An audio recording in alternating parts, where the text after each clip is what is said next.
Okay.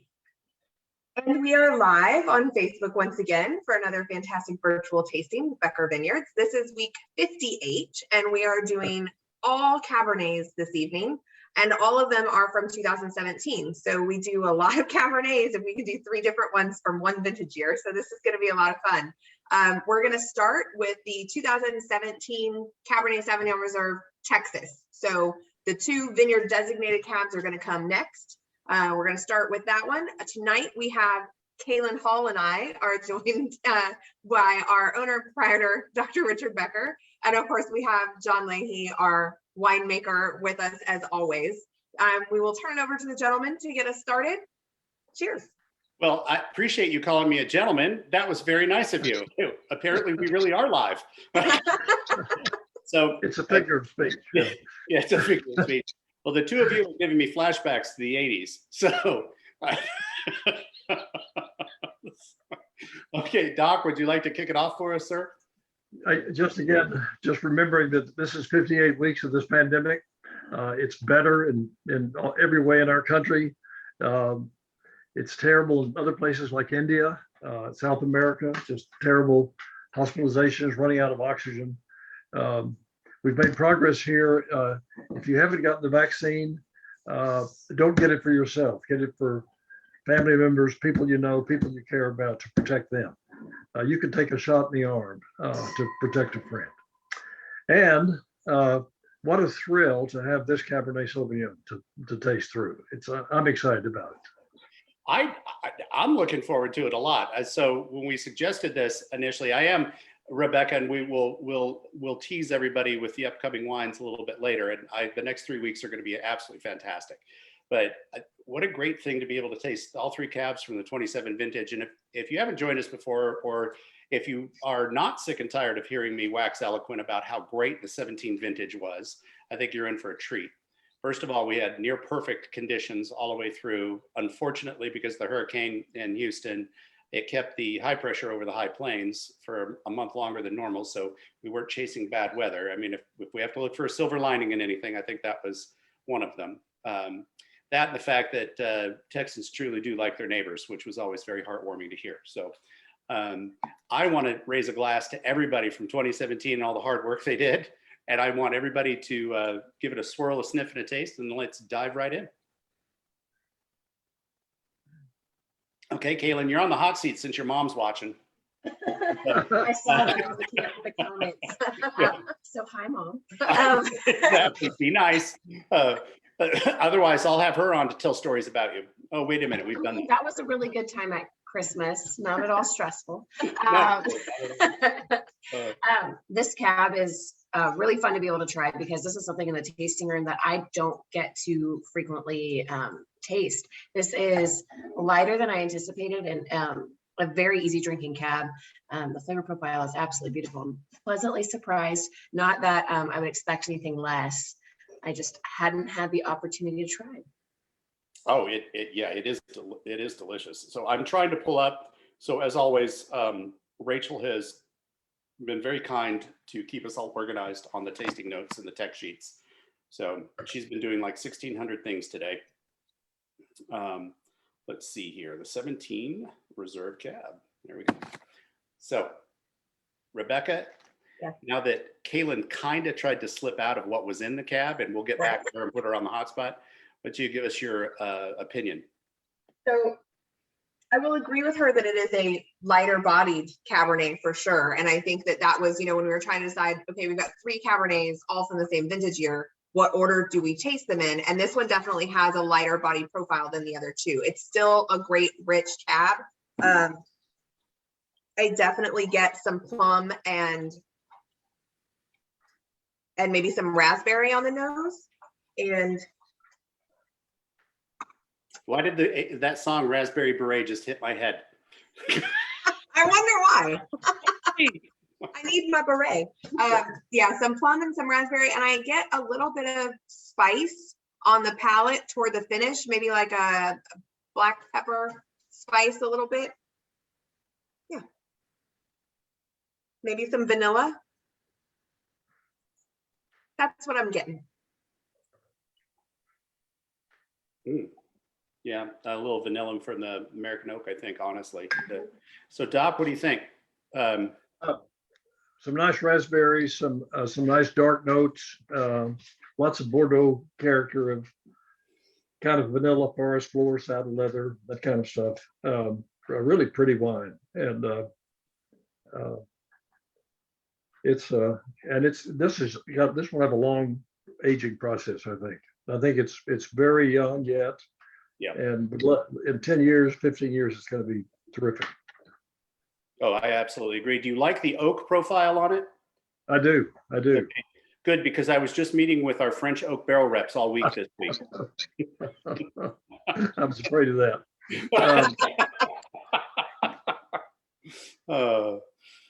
So the origins of this grape are interesting. Of course, Cabernet Sauvignon is a cross in the 18th century between Cabernet Franc and Sauvignon Blanc. Sauvignon Blanc, the wild white grape of Bordeaux, and Cabernet Franc, probably one of the older grapes in France, sort of kind of rediscovered by Cardinal Richelieu in the 17th century in the Loire. Still a lot of it grown in the Loire Valley, but maybe around from Roman times even. We're not completely sure which grapes the Romans were growing and transplanting. Cabernet means it means from Caput Negro, it means a black vine. So these were vines covered with dark fruit, and it's very interesting to me that this grape that is really probably more a French grape than many others that are grown in France, is doing so well in Texas. It's fun to see this. Well, do you notice, Rebecca, behind me, the two bottles of wine on the upper shelf? One is our Sauvignon Blanc, and the other one's the Cabernet Franc. Yeah, no, I spotted it. Yeah, spotted it. Don't worry. Now I know where to grab it when I come in. Yeah. Good luck getting through the mess. I'll just follow the cats. So I put the Cab Franc and the Sauvignon Blanc up there because I knew Doc was going to talk about it. Those are the parents of Cabernet Sauvignon. Yes, exactly. Amazing. What's the source of the Cabernet in this 2017 reserve? Right. Dr. Becker, I am so happy you asked. I just so happen to have this handy little device here. So this, so I want to address questions that have come up in the past. You know, when I'm doing presentations and things, people ask us about our market wines. Are they the same? And yes, you know, they aren't identical to each of this. They're, first of all, this is not a single vineyard varietal Cabernet. This is a multiple vineyard varietal Cabernet. But yes, we make all of these wines. We barrel age them. Even this beautiful $29 bottle of wine is getting the treatments that it so richly deserves. So first of all, the blend on this is 80% Cabernet Sauvignon, 10% Merlot, 5% Cab Franc, and 5% Tannat. So that helped liven it up. Now the origins are the Lehe vineyards up in the High Plains, the Becker vineyards here in the Hill Country. We took the Merlot and a little bit of our Cab from the estate, and then the Talent, of course, Drew Talent vineyards, and I use Drew's fruit anytime I can. It's really delicious. And then Bingham Family Vineyards for the Cabernet Franc. So, and their Cab Franc, because we don't do a whole lot of single Cab Franc, which it's between Bingham and the farmhouse crew that we get the Cab Franc from, and VJ Ready. So we have a nice selection of Cab Francs, but this Cab Franc for 17 off of Cliff's property was just brilliant, and it adds, I think, that depth of flavor here. Those pyrazines really come out in this. And Kaylin, somebody said an extra thank you to you for shipping help this last week. That was from Gary. So you get paid for another week. Okay. I appreciate it in front of my boss, especially. Yeah. So the bride. Tuned in late. What's the order of wines and what are we on now? Okay, Pam, we're on the 17 Reserve Cab. This is the Market Reserve that you can find at a lot of grocery stores around Texas. Then after this, we'll be going to the Canada and then the Wilmuth Cab. So, but we're still on the Market Reserve. Any questions or concerns? Anything else you want to talk about the cab? We're letting Kaylin off the hook, I think, rather light tonight. I know. Yeah. Well, and I think, so you always have these decanted, and Kaylin and I got here kind of late to my house, and then, we had to do our hair. So we didn't, we didn't get them decanted as early as we would have liked.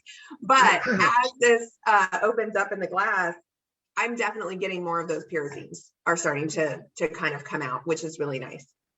Yeah, I really like the chocolate notes coming out too a little bit, or those coffee notes in the back. So Kaylin, you have a good palate and you need to not stress about using it. So lay it on us. What are you getting out of that wine? So this, I'm definitely leaning towards brighter red fruit, especially up front. Maybe some red cherry, raspberry's been mentioned. I am also picking up maybe a bit of baking spice that I can't quite nail down. I wouldn't go with, on the pyrazines, I wouldn't lean towards green pepper or anything as strong as what I would get on like perhaps the Canada cab that we'll touch in a minute. But I'm getting something that reminds me maybe a bit of green olive, of course, maybe some cocoa or coffee or something like that. But it is a delightful little wine, and I'm just very happy we're trying it today. Right. The bright red fruit up front, I think, really is one of my favorite things to catch on a cab. And I'm wondering how much of this I can find at the winery to purchase. Well, you can still find a little bit out in the marketplace. So we're just getting ready to change vintages here coming up this summer. So it's still out there. Maybe I'll go find it at HEB. Dwindling, but it's out there. Now, this Cabernet, and I'm very guilty of this. I don't always taste all of our market wines after they're out into distribution. Every once in a while, I'll come across one and go, oh, hey, I taste that in a while, and I'll grab a bottle and we'll taste it. Really kind of funny is when I start grabbing Becker wine off the shelf at the grocery store. I'm always so shocked that they're charging me for it. Like, what? Oh, yeah, okay, I'm at the grocery store. John, I put a lot of stuff on your card on file. I mean, it might not be for you. Hey, that explains a lot. John, I want to say this reminds me of the 2010 Bordeaux. I bought a Grand Cru Belgrave 2010 during the past year, and it has these very same notes. It's very dark yet very deep. It's not yet turned over, releasing the fruit as much as it will. But this is, to my palate, this is the way the 2010s taste right now from Bordeaux.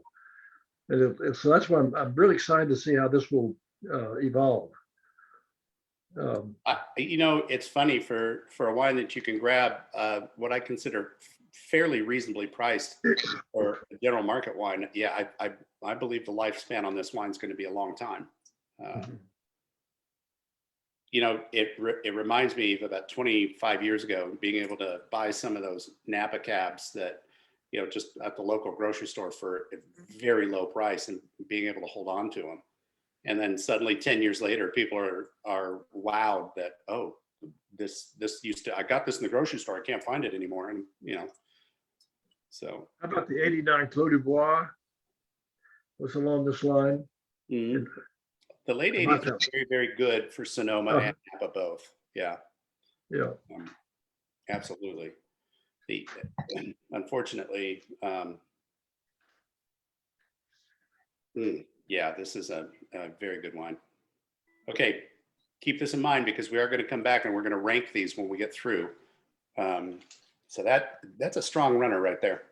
All right. What year? Tammy wants to know what year. We are on the 2017, Tammy. Yes, they're all three of them are 2017s. So, and cheers to you, Helen from Granbury. Absolutely. Okay, the Canada next. Okay, grab your glass. Gosh, the nose on this, the chocolate in the nose here is, how about that? Yeah, I was wondering what happened to all that Hershey's cocoa powder we had in the kitchen. Amazing. We were just standing in the vineyard a week or two ago with the Canada family. A wonderful experience. Just to see it and walk through it with them. This beautiful fruit, and now it's about 15 years old. John, I'm trying to remember what they said about Yeah, her first harvest was '07. '07, yeah. So 04, '05. Yeah, I Yeah. think '05. Yeah, '05 is when she planted. Yeah, it was They second. planted. Yeah. Yeah, yeah. And Yeah. you've gotten every grape off that vineyard since her first harvest. What a wonderful gift. Thank you. Oh, it was a great time sitting out there. We had Dwayne and Brenda, and then their son Daniel and his wife, and then our crew out there. Just absolutely fantastic. But to be able to go through that vineyard every year and just to see the progress. And I always love going out there listening to Mrs. Canada apologize for something. Sorry, the grapes don't look exactly perfect, or the bark doesn't look, or I'm like, are seriously? So I finally, and she's like, well, I really would enjoy your input. I'm like, I'm not telling Mother Nature anything. She's got the golden touch for fruit. I just wish they'd had 150 acres. So, but she's got new Chardonnay coming online too. It's kind of making me excited. So, my goodness. Okay. Bopsy twins. Kaylin, start with you this time again. A little input on the Canada Cab. Yeah. Okay, well, this is one of my favorites at the winery, so I'm excited that I'm able to also talk on this one tonight. So we just poured ours. Ours wasn't decanted. We have had it open, but it's not been decanted. But I was just blown away by, on the nose immediately was the cocoa, coffee, just richness. And I get a hint of vanilla on the palate. I tend to lean towards brighter red fruit on this cab as well, in my opinion. But the hint of green pepper and black pepper on the back end is just always such a lovely thing for my palate. Very reminiscent of Cabernet Franc, which is also one of my favorites. I know she loves it as well. I figure I'll just go ahead and mention that, get that out of the way. I don't have to be the only one that loves Cabernet Franc. And Cabernet Franc is a very good wine. And when you can find a good example of a single varietal of it, it's absolutely outstanding. So I agree with you. Somebody had mentioned just now about the Canada, about getting a lot of coffee hints. Susan Hanks is saying that she's getting a lot of coffee hints off of here. Absolutely. Well, I have to agree with you, Ms. Hanks. There is a lot of coffee in here, and it's not just because I drink coffee. And I smell coffee all day long. Speaking of which, if you are doing a lot of wine tastings, having a little bit of ground coffee or coffee beans, toasted coffee beans, to kind of clear your nose helps in between, especially if you're doing a lot of sensory evaluation. Not that I expect people to sit around their dining room tables doing sensory evaluations. I'm going to wait for Gary's comment here in a moment. It's a lot of fun. I tell you what, John, when there are times when my parents will come to visit me here, they're in Iowa, and so they make a trip, and I make them sit at my dining room table and do Riedel glassware tastings. Nice. Exactly. Mike? Cool. Now, let me show you this. Here is the beautiful wildflower. That's the Canada vineyard. Yes. And this beautiful white wildflower was growing. And we were trying to figure out what it was. And then, of course, Brenda and Dwayne solved it. And it's a brassica called spectacle pod. And it's because it has sort of a glasses-like appearance on some of the leaves. So it's a brassica? It's a mustard family member? Yeah. And so it's just spectacularly beautiful. Just right in the middle of this great vineyard. Fun to see it. There are a bunch it's of a lot prettier than broccoli or cauliflower. A little bit. John, I also get, I feel like I'm getting violet on the nose. Am I crazy, or are you getting that too? No, there's a little wood violet there. Absolutely. I agree with you. Sure. Yes. The floral compounds, the Canada Cab just keeps giving and giving and giving. And the thing that I've noticed between the Canada and the Wilmuth, they're both beautiful cabs, but Wilmuth in less than 2 years of age, comes out a little stronger floral wise, and Canada seems slightly muted. And about age 3, they're about equal. At about age 4 or 5, Canada starts to really come forward, where Wilmuth has stayed steady, still has florals, but the The Canada needs a few years, and then it just suddenly comes out like, just like anything. Win. Absolutely. So Cabernets, Doc, what do you look for in a good cab? What are some of the things you want to taste in a good Cabernet glass? In a good Cabernet, I wanted to have this great nose that this has. All of these have it, but this is spectacular. Violets and raspberries and forest floor and all those things. And then on the palate, I like to have some deep notes, dark notes, along with fruit, and then balance. And there's much balance in this for me between tannins and fruit, and the general structure of the wine is very much in balance. So one of the things I want to do, Rebecca, and this is going to sound really weird, but would it be cool if we took a bowl and we took the actual real items of things we smell in this wine, like violets, raspberries, a little bit of like humus, not hummus, some coffee, put it in a bowl, take a picture of the scents and flavors, and put it alongside a picture of wine. I think it'd be great. I think it would be fun, just a visual acuity. I also kind of think it would be fun to do that at the winery, sort of like a display of scents that you get that you typically find in wines. I think that would be fun too. Well, we've got to get our soil displays done first. Well, Yeah. we've been talking about doing soil displays for like 10 years. Yeah, well, Brett's got all the soils. He's got them in the buckets. We just need to build the little displays now. So, yeah, it's kind of fun. Okay, Kaylin, anything else to add? Well, on a side note of nothing super important, you talking about the bowl thing reminds me of those bowls that used to exist where you put all different types of candies and things in them. Mhm. That's what my brain immediately goes to. They're clear. Yeah, And- the grandma candy dish. Yes. Okay. The grandma candy. I don't know why. Yeah. But I think that right now my nose is capped on what I can get from this, and it needs to sit for a moment. I'm excited to return to it and see what additional aromatics and flavors I'm able to pull from the wine after it's had a moment to breathe. Right on. Now, Margaret, I can see you. What are you getting? We can see her glass. There's the mysterious Margaret.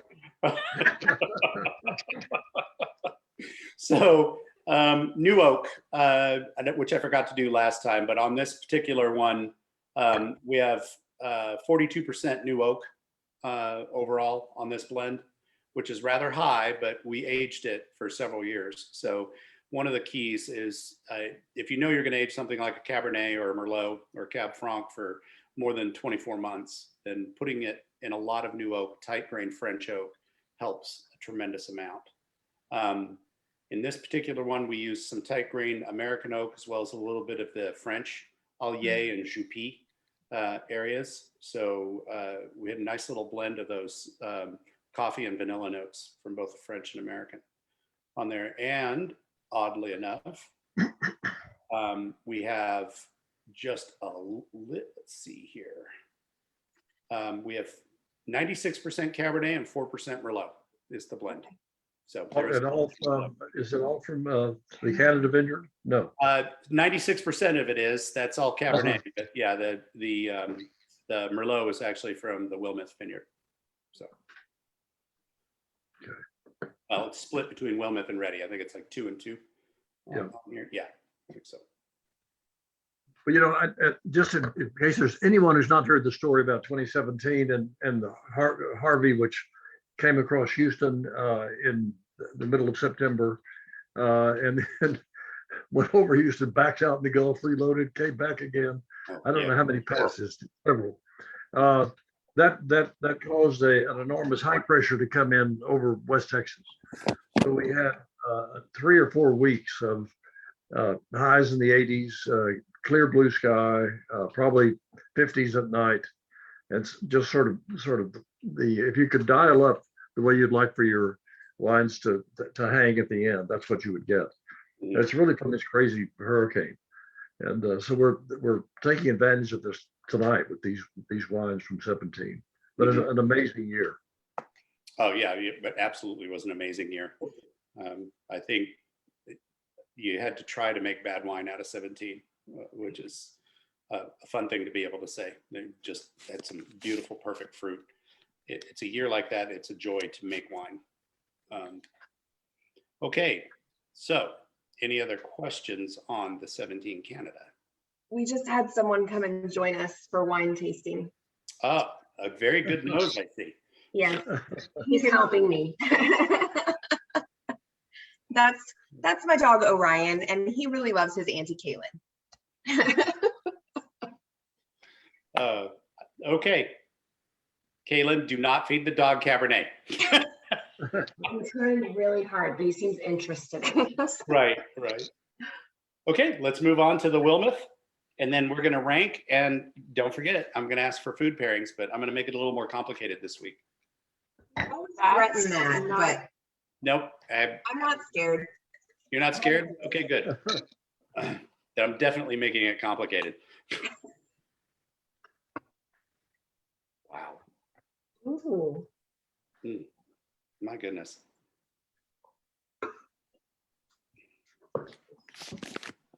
Wow, this is another wine, isn't it? Just amazing. It is.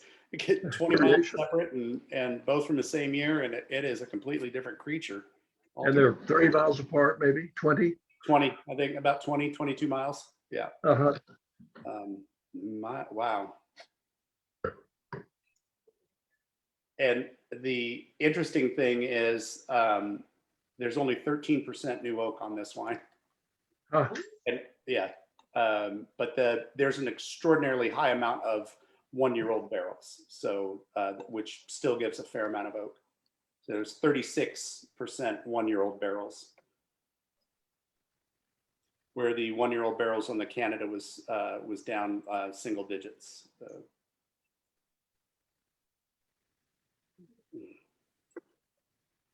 Oh yeah, so join us with this beautiful Wilmuth. If you haven't yet, go ahead and pour yourself a glass of the 2017 Wilmuth Cabernet Sauvignon.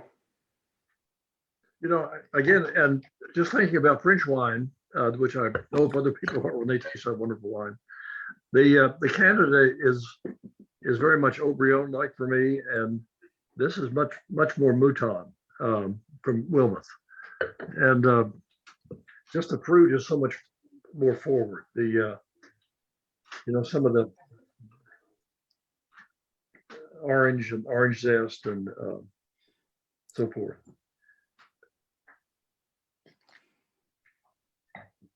Good. I was a little afraid when I started smelling orange in this. I thought it was the orange oil I used to cut my tongue oil when I was doing the woodwork in the bar. I hope not. Big soil changes? Yes, Charles, there are big soil changes between those two vineyards. It goes from clay to absolutely no soil and limestone. Yeah. Jet's got more of that really deep red West Texas red, clay soil, a lot of iron. And by the time you get over to Canada's, you get virtually no topsoil. It's very rocky, a lot of limestone in that area. And they've got horrible groundwater problems. They have these two really big pumps. It keeps pumping out all this black sludgy water on their farm. Really weird. Here's the soil in the Canada vineyard. Look at the red, kind of red. It's very Take very it back sandy. from the camera just a hair. Back off just a little bit, and then your camera will focus. Yeah, that's perfect. Right there. Yeah, you can see this little sand, but it's not as red as Jet's. I mean, that's sandy on the top there, but that soil in their back vineyard isn't that deep. The Cabernet up there on the front of their vineyard, the front part of the farm is just rocky as all get out. Yes. And they're bands of clay. It's very different. Okay, Rebecca, what do you get? Got to take yourself off mute. It's so different. Gosh, this is just, I'm actually getting a lot of florals on this one. And I'm also getting, I'm getting more currant and gosh, almost like a fig note on the palate. Mhm. It's so dramatically different from the Canada, but they're both so good. It's one of those things that I've always been so kind of blown away by going through our Cabernets, which is another reason why I was really excited to have this lineup, is that, you know, when you're doing something, you're like, oh, well, this Cabernet is fantastic because it's this particular Cabernet. That doesn't mean that there aren't other Cabernets that are just absolutely fantastic as well. And to be able to produce this many Cabernets from one winery in Texas, you know, that it just goes to show how amazing the fruit is here, and also how dramatically different the climate and soil and all of those changes really produce outstanding fruit but have very dramatically different flavor profiles. And I really think that's something to be celebrated and something that everybody should kind of delve into. You know, you have one Texas cab and you're like, that's okay, or oh, that was really great, but clearly that's the only, you know, that's the Texas cab. There are a million that are just absolutely phenomenal, and I really think these are definitely good examples of that. I don't get near as much vegetal on this one, but I do still get something. It's maybe more forest floor than the Canada higher piercing note. This one's more forest floor for me and more sort of leathery. Mhm. I'll come back to you, Kaylin. So think about it. So Doc, what are you getting on the nose and then the palate on the? Well, on the nose, again, there was so much coffee and chocolate on the Canada nose, and this has fruit. It has citrus and it has raspberry, strawberry. Incredible nose, and more fruit on the palate, more everything, more body, more kind of leather notes, and just a fabulous finish. It goes all the way through from everything you could want in a young wine. I think, John, hats off to you for beautiful winemaking. Thank you. That's what this is. Well, and Boy. clearly it's fantastic. This particular vintage of the Wilmuth Cab won a double gold at the San Francisco International Wine Competition, and it also won one gold at the San Francisco Chronicle Wine Competition. So we're not the only ones that think it's fabulous. I thought you said it was double gold at both. I think it was double gold at both. Yeah. Yeah. Let me pull it back up. Wrong. My writing, 2 minutes after I write something down, it's hard for me to read it. It's probably John, let me tell one story about it. We've talked about this before, but the funniest thing about it is that the San Francisco Chronicle, somebody looked to see how many gold and double gold medals we've won in the last 10 years. And they said, we better check them out, you know, make sure they're not, that this is real. So they sent an editor and his wife and we had them, yes, they had lunch with us. And we took them through the winery, and they tasted all the wines that were coming behind these from barrel. And then they had these wines for lunch, and they said, nice job. So but it was pretty exciting. I remember that. I remember asking them what their favorite headline in the entire history of their news organization was. And finally one guy looked at me and said, well, which one was yours? And I was like, oh, remember the Maine.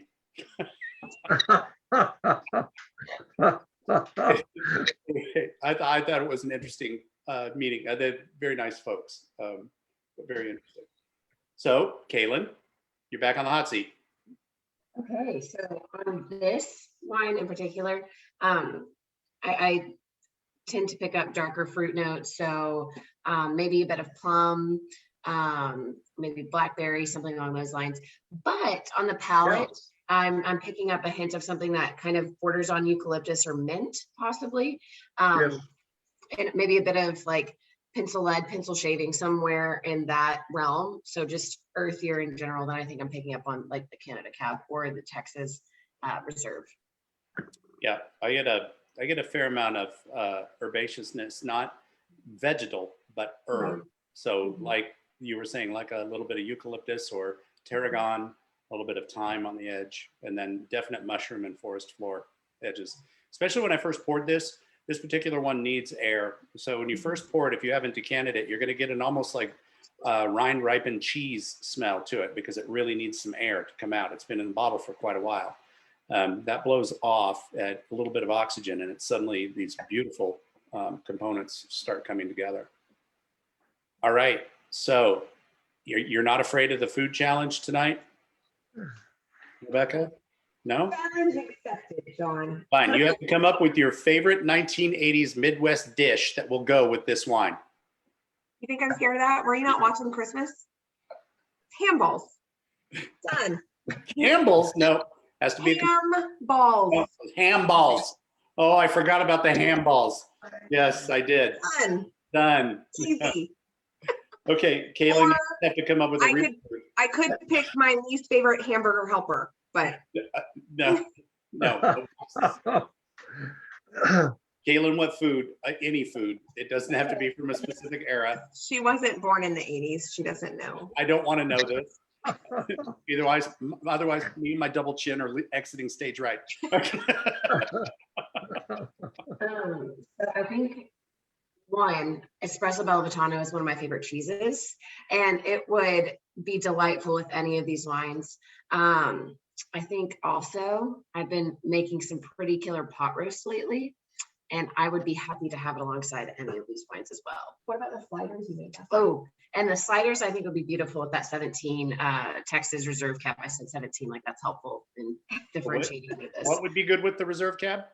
I made sliders last night. Oh, And- sliders, yeah. Yes, and they turned out very, very good. And so I think I may end up taking home what's left of that one and enjoying it with my leftover sliders. Perfect. Okay, Doc, what food would you pair with these wines? They're in, I think a great chicken pot pie. I think a cheese souffle. Mhm. And I always think, whenever I love the wine, I think black eyed peas and cornbread. Okay. That's what I grew up on. And so those three. I will have to say, if you have a childhood favorite or a favorite food from the past and you just really love it, it will probably pair with most wines. It's the enjoyment that goes out, unless it's really acidic. But I'm going to go on with the Wilmuth, and I'm going to say traditional Irish shepherd's pie. With lamb. Yeah. So. And soda bread, John. And soda bread with, yes. I better not see raisins in that soda bread. That's all I'm saying. or it's Cromwell's going to look like a wimp.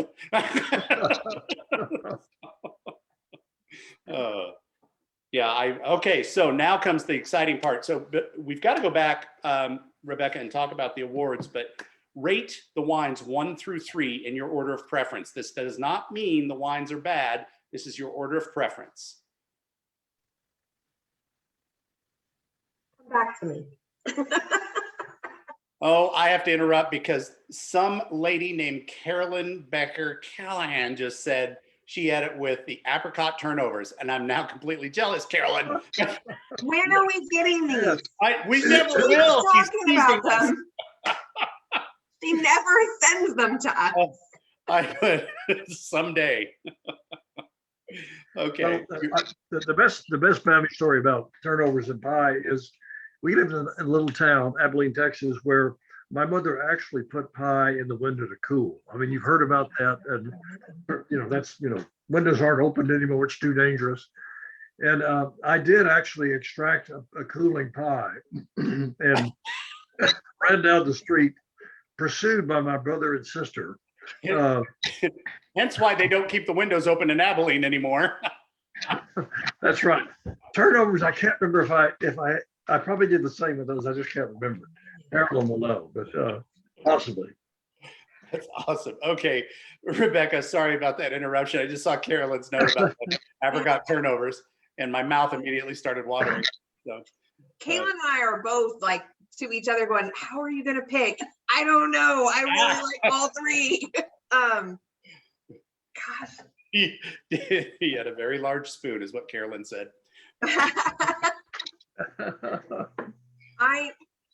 I think I'm going to say, and this is really a toss-up, I think I'm gonna say Canada, Wilmuth, Texas. Okay. Rebecca, sorry. Can you Caitlin, not tell us apart? you know, the unfortunate part is my screen is split and only half of you are on at any given time. It keeps splitting back and forth. So Caitlin, what order would you put them in?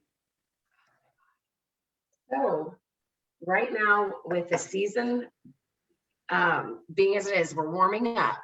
I feel like I would probably rank it the Texas, Wilmuth, Canada, which is very shocking for me because I tend to very much fangirl over the Canada Cab at any given time. Okay. Doc, what order? Right now, but you definitely need a 10-year follow-up. Wilmuth, Canada, Texas. Wilmuth, Canada, Texas. Okay.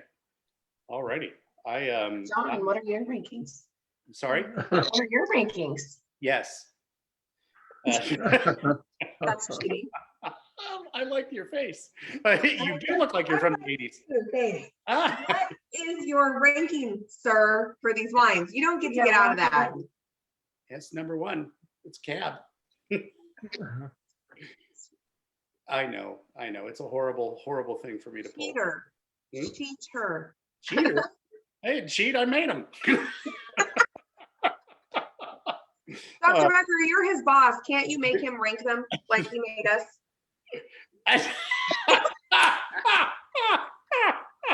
That's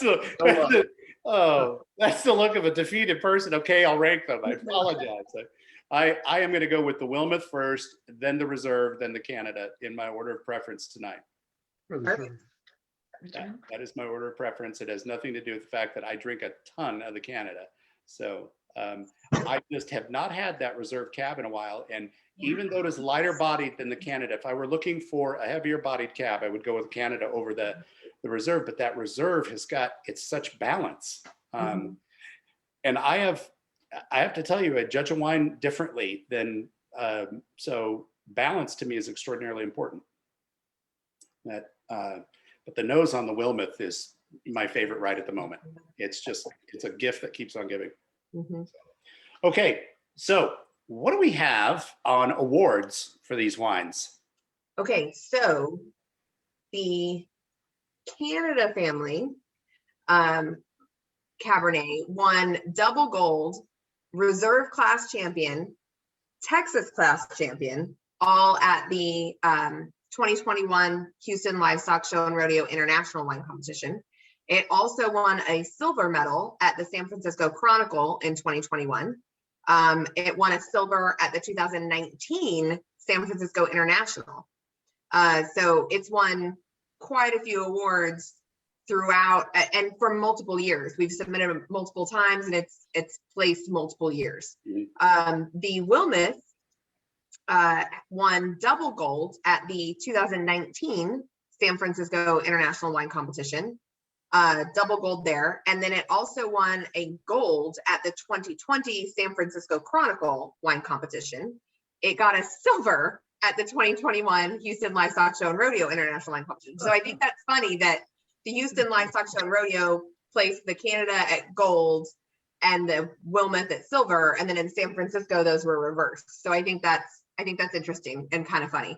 It is. It also has a lot to do with the palates that are tasting them at that day. Yeah. So having been a judge at a few of those, it's a difficult day, and Right. sometimes you are splitting hairs on points. So I'm just saying silvers and golds.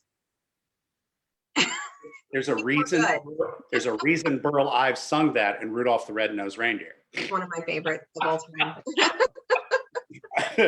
Okay, somebody just asked, is it like picking your favorite child? No, picking your favorite child is very easy. Way easier. I- Way easier. And whoever said that, ask your mom. It's way easier for Yeah, her. it's way easier. All righty, so what do we have on lineup for next week? Wine Club Direct. Sorry, I was drinking more wine. So we're going to start tasting through the May Wine Club selections that we've just sent out. So hopefully you guys have gotten yours or they're coming up. And if you haven't gotten them, or you know, you're only a member of one of our wine clubs, you should order all the other ones so you can try what everybody else is getting. So next week, we're going to do our standard Becker Vineyards wine club. So next week is going to be our 2018 Wilmuth Cabernet, which is just now released. Yeah. And also our 2015 Prairie Roti, which I kind of really love, that we're trying a wine that has been in bottle for a long time and then a brand new cab in the same sort of tasting. I think it really goes to show how our wines age and develop. And that 15 Prairie Roti right now is phenomenal. It has aged so beautifully. And then we also have our 2018 new vintage of our Jolie. So we have two brand new wines that we're going to taste next week. The week after that, we'll be doing our White Wines Club, which we snuck in a rosé. We snuck in that 18 Jolie to the White Wines Club this time. So it'll be our 2018 Jolie new release, the 2017 Viognier Reserve, because you can never have Viognier enough, and our 2014 Muscat Chenin, which is just a little bit off dry and a really nice wine to have. It's great with desserts, also great on a nice sunny day outside, just really, really pleasant white wine. And then the next week we'll do the wines for the All Reds Club, our Red Premier Wine Club. And those are going to be that 18 Wilmuth, that's a new release, the 15 Prairie Roti, and drum roll, that's my drum roll, our 2018 D'Estate. So our new release of one of our La Quattro Stagioni Wine Club member only wines went out to our Red Wine Club members this time. So lots of new releases coming out. That's 3 new wines in the next 3 weeks. So it's going to be a lot of fun.